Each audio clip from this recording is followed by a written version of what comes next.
So just to let you know, my name's Conchetta Skirbo. I am the Grants Project Manager here at the Coalition. I manage all of the HUD activities community-wide, so that goes from competition to getting y'all's grants straightforward to helping y'all to get to awards. So because y'all's grants are between your specific agencies and HUD, we are only in the know as much as you let us in the know. So we ask that any issues you're having with HUD, keep us aware so that we can act as an advocate on your behalf. And then I also have Anna Roush here. Hello, good morning everyone.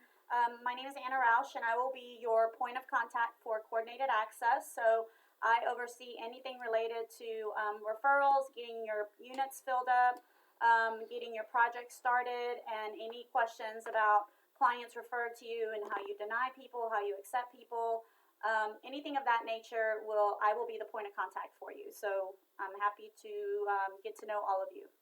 Okay, so let's move on. Today we'll discuss technical submission, your grant startup, HMIS, coordinated access, and how to be active in the COC, and a couple little things about the FY16 application process. First off, congratulations on your award. We're excited to be working with you on this new endeavor for you. Good morning. Good morning. Did someone join us? Penny Wilson from Crisis Assistance Center. Oh, good morning. We are just getting started. Like I was telling them, we're recording this so that if you didn't miss anything yet, we're just going over a view of what we're about to discuss. So if you could put yourself on mute, and then if you have a question, feel free to interrupt us at any time, okay? Okay, thank you. Awesome. So like I was saying, congrats on your award. Since you've either not had a HUD award before, or you're new in our COC, or both, we're excited to get to work with you and help you through this process. It's a little bit cumbersome at the beginning, but once it gets started, it's smooth sailing. So, technical submission process. So, for Harris County DV Coordinating Council and YWCA, since y'all are new HUD agencies, in the eyes of HUD, you will have to go through the technical submission process. This is done entirely in eSnaps at the initiation of HUD. So be looking out for an email from them to go through what's required, what documentation what documentation is required, and we'll go through some of that. Most of it is match letters and environmental reviews for the jurisdictions that your project will be working within. For the city of Houston and Harris County, since both of those jurisdictions overlap, you'll have to get a environmental review from both of those agencies. So just start working through that, because it's a governmental agency. It does take some time, and we wouldn't want that to hold up your contract. Also because... Sarah, can I ask? Yes, what's up? Can I ask a question? This is Barbie. So Christine Cuddleback sent an email, and then she recalled it. Okay. And when I went and looked, and it was saying that there was a form that needed to be completed. Okay. And then, so I went in the system, and it's there, but she recalled the email, so I didn't do anything with it. What I would do for that specific instance is respond to Christine and say, I got your email, I saw that you recalled it, the information is available for me in eSnaps. What should be my next step? Should I wait, or should I go forward? If you don't get a response from her, which is probably normal, if you don't get a response from her within a week, I would say go ahead and start checking out that eSnaps and see what's up with that, and then and start working through that process, because either way that will need to be done, and the sooner you get that done, the sooner you can get to contract. Okay. So that's something, but yeah, that's a little different for you. As of right now, you're the only one that knows who your HUD rep is, because I don't believe that YWCA or CAC has gotten their local HUD reps. Have y'all? Are you talking about the HUD rep just for the application process, or just our CPD Your person in CPD general. HUD rep for the contract that you would sign or that you would talk to with your contract. I believe ours is Mary Elo. That's who we used to be with Joyce Young, and that's who we had talked to her through monitoring and our contract award and everything before. So I think Mary is who we're supposed to work with going forward. Okay, that sounds familiar, so that's good. And then YWCA, we're working on trying to get your information. I don't think that they have split up all the agencies at the HUD level yet, so they're working through their to-do list. So you should just keep your eye out on your inbox. Okay, great. But yeah, so just because it's done in eSnaps, I want to make sure that more than one person has access at the agency to eSnaps. So if you've made one, either make a generic one for your agency, make sure there's more than one person so that when that technical submission does come out with summer approaching and people being on vacation, we want to make sure that we can swiftly move this along to keep going through. So I've also sent out a post-award instructional guide, and page 20 of that, I'll also send it out again just in case you missed it. Page 20 of that talks about the post, what you're supposed to do in the technical submission.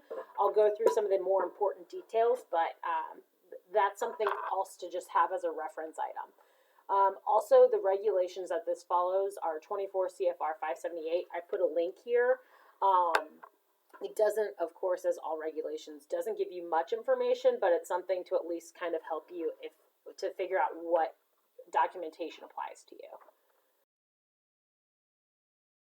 Next page, we're on slide. I have a question, Conchetta. This is Yeah. Penny.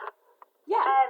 You mentioned before that for the environmental review, that we would need one from Harris County and City of Houston, but since we're just covering Montgomery County, do we still just continue to get it from our county? Correct. Yes, because Okay. agencies that work in Fort Bend only get Fort Bend, but those that work within Houston have that double standard. Oh, okay, great. Yep. Okay, so on to slide 4, the technical submission process. You'll see this chart. This chart's also referenced in that post-award instructional guide, and what you'll see is what type of documentation is required in the technical submission. So this is kind of your checklist of things to go down of what you need.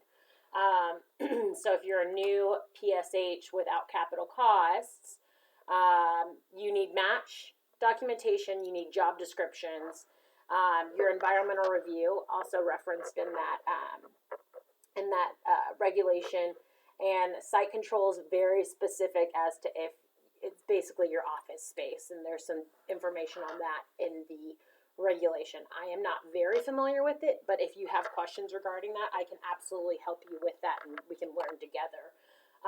So that's basically for technical submissions. Since CAC is just renewing, y'all should be just the match and environmental.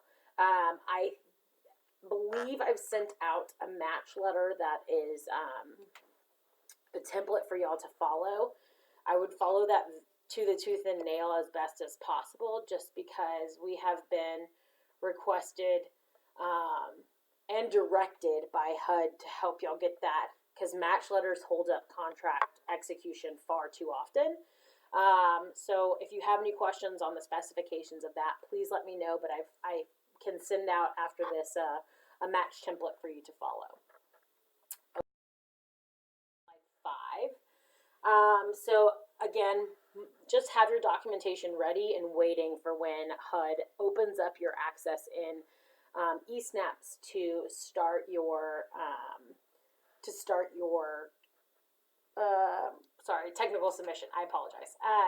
So your match letter again needs to be dated, and I have the template. Your environmental review, we've talked about that.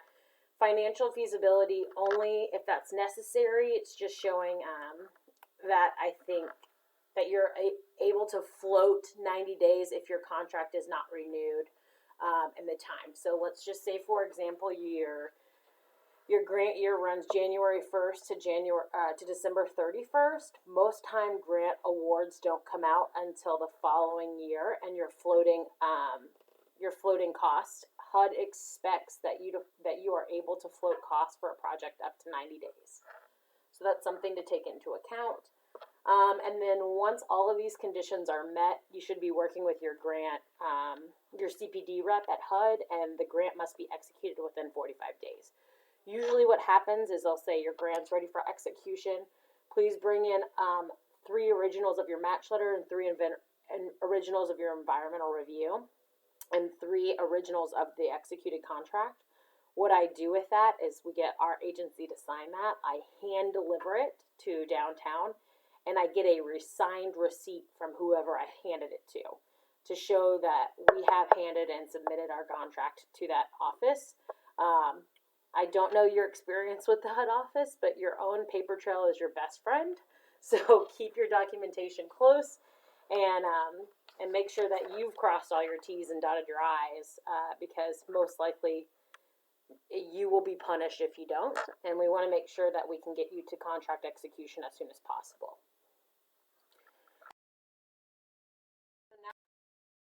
And I take it over for HMIS and coordinated access. We are on HMIS and coordinated access slides. Okay, so obviously everyone that is HUD funded has to use HMIS. HMIS stands for Homeless Management Information System, in case you didn't know. Each HMIS for different regions is a different software provider. So our software provider is ClientTrack. So you may hear HMIS referred to as HMIS or ClientTrack. It's the same thing. In order to enter information into ClientTrack or HMIS, you have to be a registered user. So to become a new user, you have to have a training. You have to be trained. So you can go to our website, and here the link is on the slide, and sign up. The schedule is online for all of the different new user trainings. If you're already a user but you haven't logged in a while, you will probably be locked out of the system, in which case you'll need to come in to complete a refresher training. And again, all of that information is listed on the website. Excuse me. Once your contract has been executed, then you need to contact our HMIS team to get your program set up in HMIS.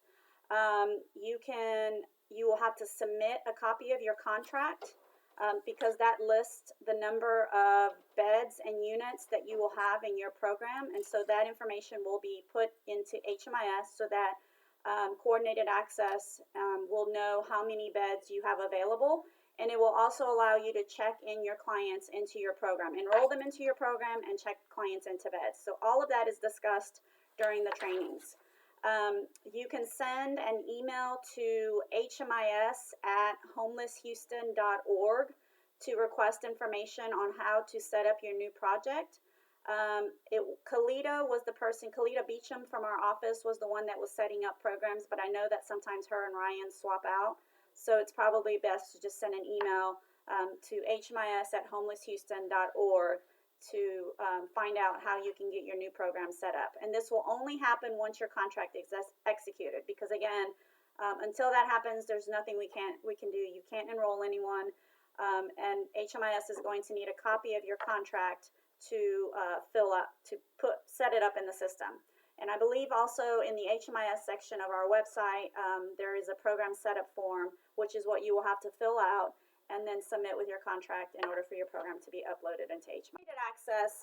Coordinated access is referred to as many different things depending on the region. Coordinated access, coordinated intake, centralized intake, centralized access. It depends on the region, the size. Some places are very, very small, such as Delaware, for example. They have one location, so they use a centralized intake process. Because of Houston's vastness, we have various entry points, and so we call it coordinated access. And this is the official HUD definition. I'm not going to read it, but you can actually go to the interim rule and read what coordinated access is and the actual definition and all of the different points.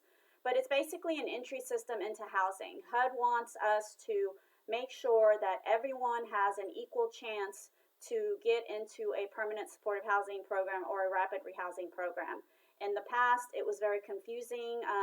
Agencies didn't communicate with each other, and it was really the clients were cherry-picked. It was the ones that could advocate for themselves and moved themselves through the system that would get into housing, and the ones that were the most vulnerable stayed on the streets and were not able to be housed. So HUD requires, it is a requirement that all HUD-funded programs, and that includes ESG, they must participate in coordinated access. And as you will find out going through the NOFA process, coordinated access is part of your scoring for renewal of your contracts. So if you do not participate in coordinated access and meet the guidelines set forth in the scoring, it will lower the score that you receive, which could possibly affect your funding and where you land in the tier 1 or tier 2. So just be aware of that. Coordinated access, the basic key components, it's access, assess, assign, and accountability. The old system was very program centric. It was really, should we accept this household into our program now? And it was, everyone had their own forms. Everyone was doing it different ways. Clients would often have to repeat their story over and over and over every time they went to a different provider. But HUD said, no, that isn't working. So now it's, how can we get this household housed as quickly as permanently? So what housing or service assistance is best for each household and ends their homelessness quickly and permanently? And you can see it's very client-centric and system-driven. There's standard forms. The assessment is the same no matter which entry point the client uses. Everything is done in HMIS. Everything is done in HMIS. There's no hidden agendas. Everything is very transparent. Every assessor at every location uses the exact same thing. So it doesn't matter where you go.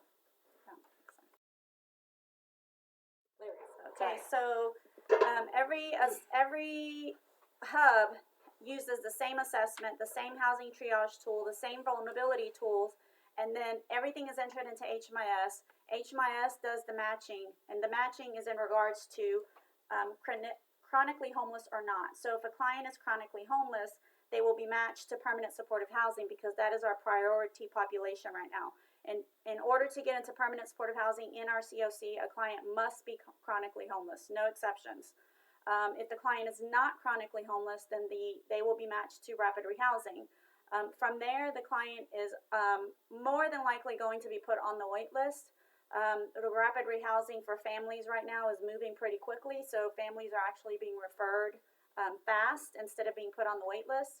And as units come available, the client is pulled from the wait list and referred to housing or referred to a navigator. There are some programs in our COC that use navigators, and there are some that do not. So it depends on which program that is. Again, everything is done in HMIS. So when you set up your program in HMIS, after you've set up your program in HMIS, then it is your responsibility to contact me and let me know, hey, Anna, my program is set up in HMIS. How can I start getting my units filled? And so the first thing I'm going to ask you for is an email that we are going to use to send you your referrals. So some agencies have set up a central email that all the referrals go to, and then several people in the agencies also receive that email. Some agencies have the supervisors only receiving the email, and then the supervisor sends it to various case managers. My recommendation is that you do it in a way that if the person that is receiving the email is not in the office, and someone else will still receive the referral. So it's not possible for us to set up more than one email address. If you look at the slide that says receiving referrals, that email is what you will receive. And it auto-populates the email that you provide to us, but it does not auto-populate a second email address. So the assessor that is going to send you that referral can manually type in an email address, and sometimes they remember to do that, but sometimes they don't. So we do have programs that request us to copy a different individual in their agency, and what I always let them know is, hey, you know, it may happen, it may not happen, which is why it's probably better to have a central email address that several people receive. So just so you know, our wait lists, there's two wait lists, one for permanent supportive housing and one for rapid rehousing, and they're both prioritized based on the vulnerability score. So each housing intervention has a vulnerability score tied to it, And that is how clients are placed into permanent housing. So I really want everyone to hear that, because it's very confusing at first, and client and providers and programs think that they're going to get, hey, I'm going to get this person assessed and they're going to come into my program immediately. That is not going to happen.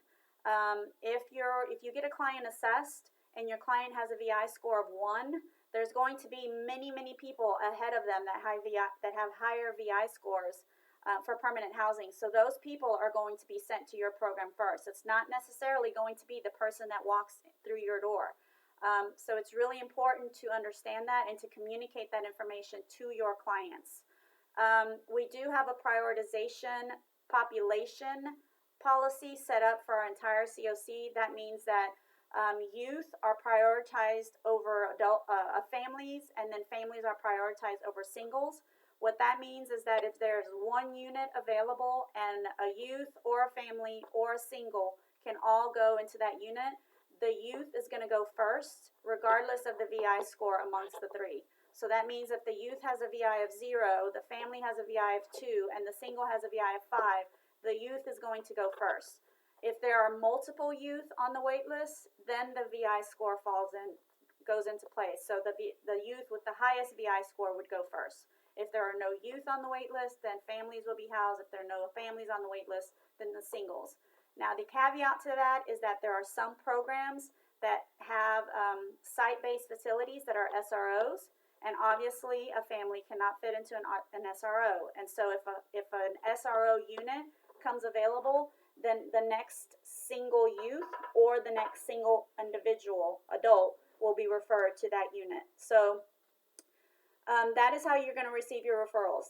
You will receive this email, and it will tell you who the client is. It will tell you what program the client is going to. Right now it says organization on the slide, but it's actually going to have the program name on it.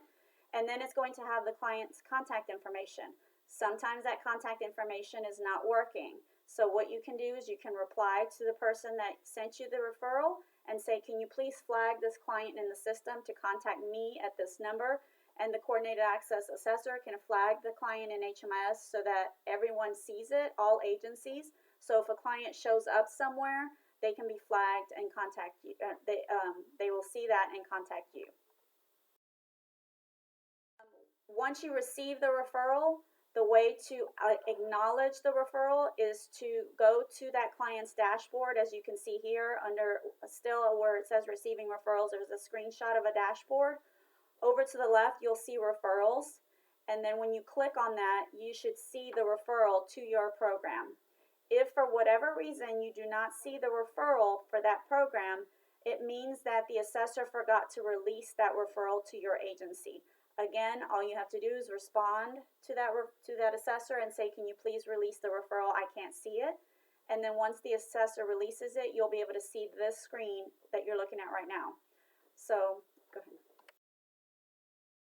In order to acknowledge the referral, you're going to click on the little blue arrow that is next to that referral, and you will get these options: edit referral, referral outcome, services, or delete referral. So you're going to be selecting referral outcome.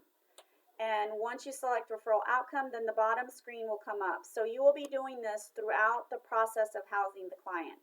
The date that you're acknowledging it, that's the date that you got the referral. Okay, so you received this referral and you say, oh, okay, I got a referral from Coordinated Access. So you're going to go into HMIS and you're going to select referral outcome, and you're going to enter today's date, the date that you acknowledge this referral, in the first box, so where it says date acknowledged.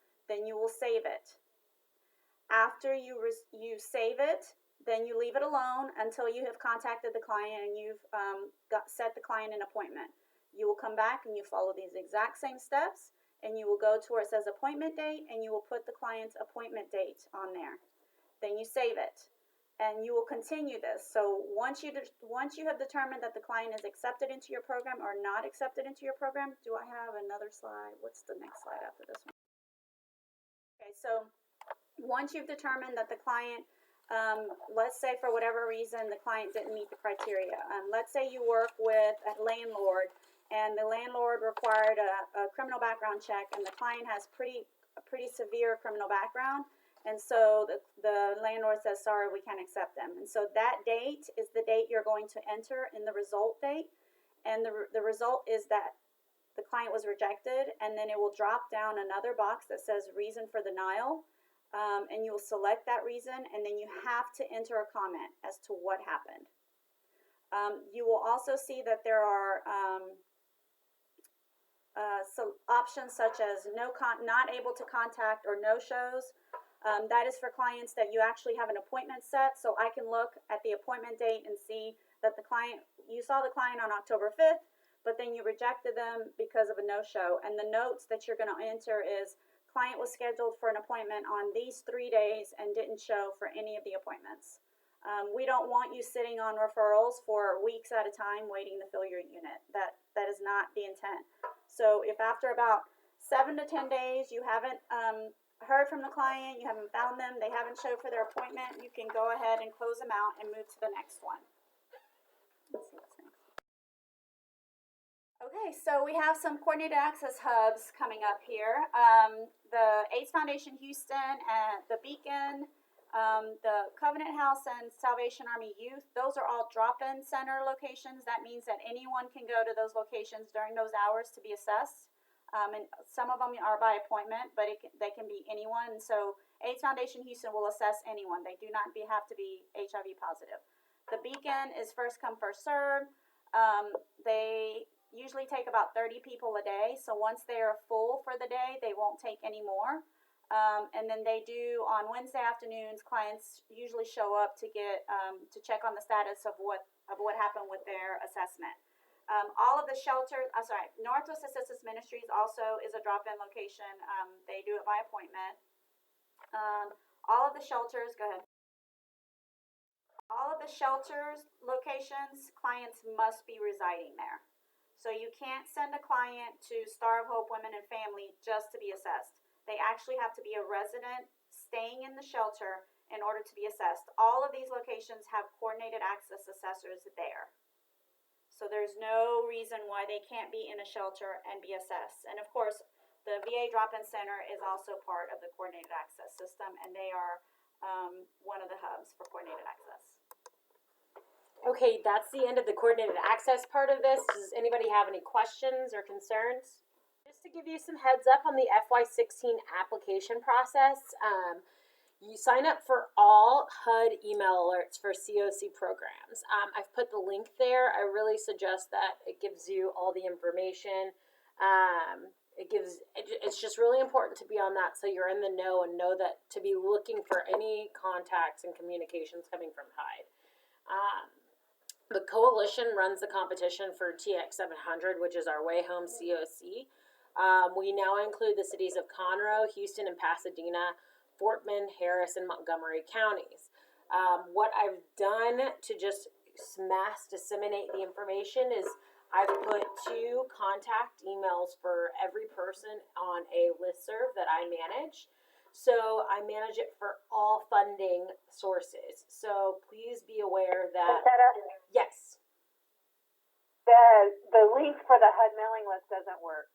Okay, I will send that out to you after this, once I complete this presentation. Thank you. So what I do with the listserv that I manage is it's for any funding opportunities that I run. So that runs from state ESG it could run to local ESG, and also includes HUD. So be very careful when you receive an email from me that it's something that applies to you're reading the specific information about the funding source. So, because everything that's going to be HUD funded will be sent out over that listserv, but I'll just be very specific to show that it's HUD COC funding. Okay, so being active in the COC, we need you to sign up for all of our newsletters. Most of it's great information to just have. Know when meetings are happening. You will email our communications manager at sbrown@homelesshouston.org. She'll sign you up and get you on all the listservs for the dissemination of those events. Also, on the second Thursday of the month, aka today, we have monthly steering committee meetings. These When you're active in the COC, your requirements are to attend 3 out of 4 provider input forums, but steering committee meetings are very, very important for to understand what's being approved. So as you know, the Coalition for the Homeless is the lead agency for our Continuum of Care, but the steering committee acts as like the governing board of the Coalition for the Homeless and the entire COC. So anything that happens goes to the steering committee for passing and then becomes written into standards and policies. Things that go on at steering committee meetings can be award announcements, award approvals, scoring tools, all of that's of course related to HUD NOFA. So it might just be good to see who your contacts are and to get faces to names as a new member of the COC. There's also quarterly lunch and learns that go on. There's a range of discussions. It's ranged from point in time count information or 1185 or 1115, jail diversion programs, a range of topics that are always really good and really interesting. And you get free lunches. Also, that's a great one. Provider input forms, like I said, are required. So once you sign into a COC, which y'all all have except CAC, I believe, y'all all have signed the COC MOU with us. So you will be scored as to your involvement in the COC, which includes provider input forms. You must attend 3 out of 4, and then involvement in our annual point in time count.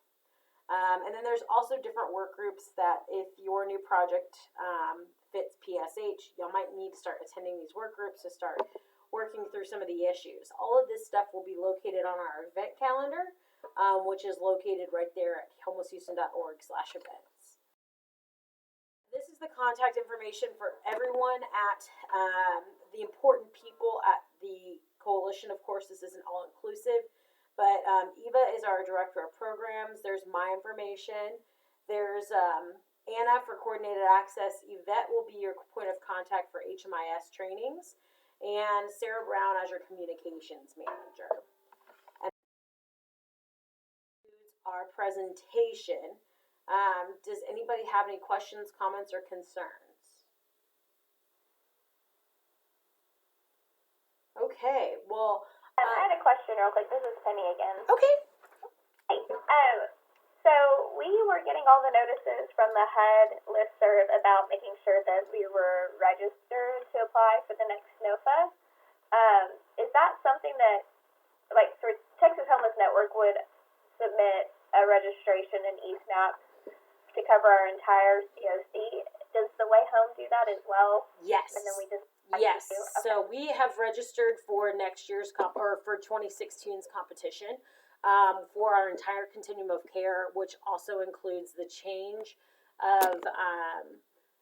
of moving Montgomery and Conroe into our COC. So that's been done, and THN has released that area. So y'all are registered under our Continuum of Care and will apply under our Continuum of Care. Okay, great. Yeah, so that's a COC, CFTH thing, so you don't have to worry about that ever. Any other questions? I have a question, Conchetta. Okay. So the environment, and this might be something I can work with you offline. So the environmental review, can you tell me a little bit more about what that is? Yeah, it's a document that basically shows, in general speaking, it's basically rapid rehousing will be scattered site, so it's a little bit tougher to do environmental reviews for scattered site opportunities. But basically, it's just showing that, like, the addresses, while they're unknown, will pass this environmental review, that they don't have things like asbestos or lead-based paint, stuff like that, and that the city of Houston knows that that project is. It's basically a way to show the jurisdictions that your jurisdictions know that that project is being incorporated in their area. So it goes into their consolidated plan, and it's more of something that jurisdictions need from a governmental standpoint. So since you're rapid rehousing and it's going to be scattered sites, it's a little bit more difficult and you'll probably have to go through Fort Bend and Pasadena. But it's a very short form.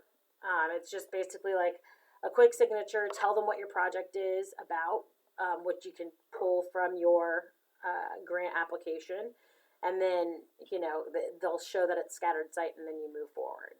I can help you with it, so we can work offline about it. Okay, thank you. Anything else? Okay, ladies. Well, thank you so much for attending today. If y'all have any questions, please let me know. I will send out some information following this presentation. If y'all need to refer back to anything, or if you marinate on it for a day and questions come up, you have my email address, so please contact me. And I look forward to working with y'all over this next year. Thanks, Conchetta. Okay. Thanks, Anna. Bye.